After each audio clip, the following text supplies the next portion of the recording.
Mr. Chair, Your Majesty, Excellencies. I would like to express at the outset my appreciation to the Indonesian government for bringing us to this beautiful place and for the generous hospitality extended to the Philippines and its delegation. Also, allow me to take this opportunity to welcome Prime Minister Soneksay Sipandon and Prime Minister Anwar Ibrahim, as well as Prime Minister Jose Maria Vasconcelos, to our ASEAN Summit. Your Majesty, Excellencies, against the backdrop of complex geopolitical challenges and macroeconomic fragilities, an ASEAN community that plays a central role in shaping the evolving regional architecture, an ASEAN community that is dynamic, innovative, and integrated with the global economy, and an ASEAN community that can realize the full potential for its peoples, is the indispensable bedrock for a peaceful, stable, and resilient region. In order to harness the potential of our region, I believe that ASEAN must now redouble its efforts, especially in these following priority areas. First, ASEAN should uphold international law and the international rules-based system, which has underpinned the peace, security, stability, and prosperity of our region. As a staunch advocate of the protection of the rights and welfare of migrants, the Philippines welcomes Indonesia's ASEAN chairmanship priority of strengthening regional cooperation to address cross-border crimes, particularly trafficking in persons caused by the misuse of technology, and to mainstream the protection of migrant workers and their families in crisis situations. Second, ASEAN should demonstrate its commitment to the principle of free trade and to the multilateral trading system. I am pleased to announce that the Philippines has deposited its instrument of ratification for the Regional Comprehensive Economic Partnership, or RCEP, agreement. We are optimistic that RCEP will serve as an engine of growth that will help build more resilient supply chains and support the integration of our micro, medium, and small-scale establishments into the global economy. ASEAN must strengthen cross-border connectivity and the interoperability of digital frameworks.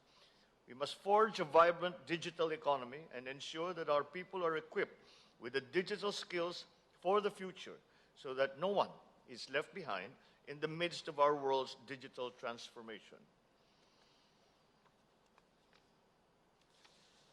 We must ensure that our food and energy systems are resilient in the face of the supply and price fluctuations triggered by geopolitical instability and conflict, of pandemics, climate change, logistic chain disruptions, and of fuel shortages.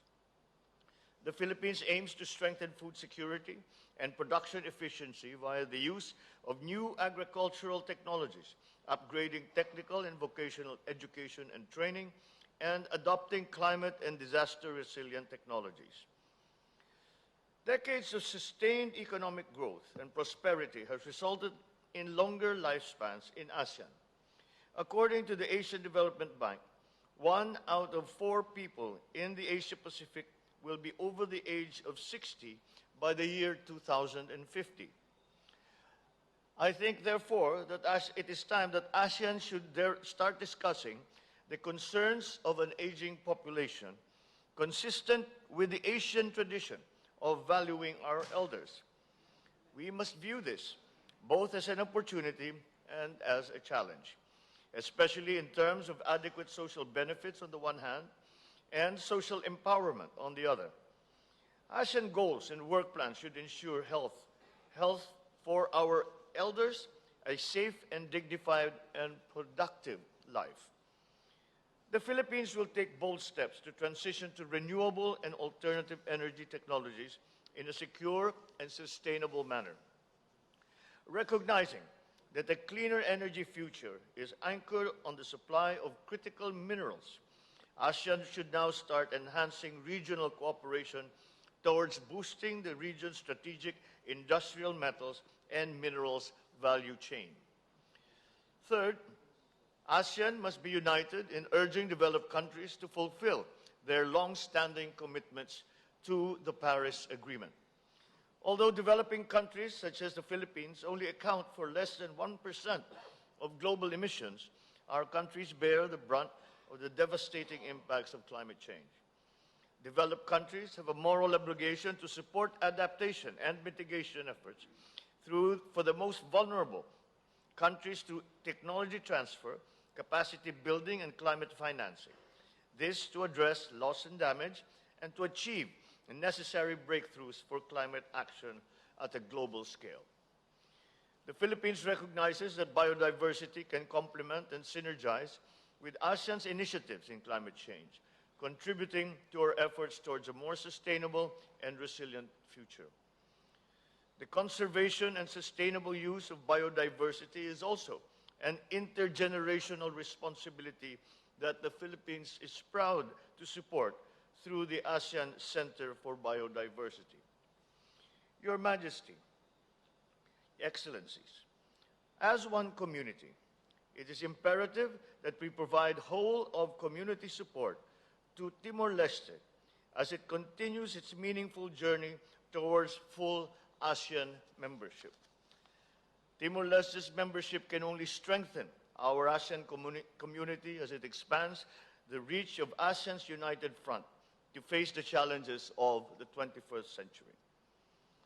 As we embark on our vision for a bolder, more decisive, and cohesive ASEAN beyond 2025, let us renew our collective faith in the organization by consolidating our community-building efforts towards an ASEAN that truly matters. Thank you, Mr. Chair.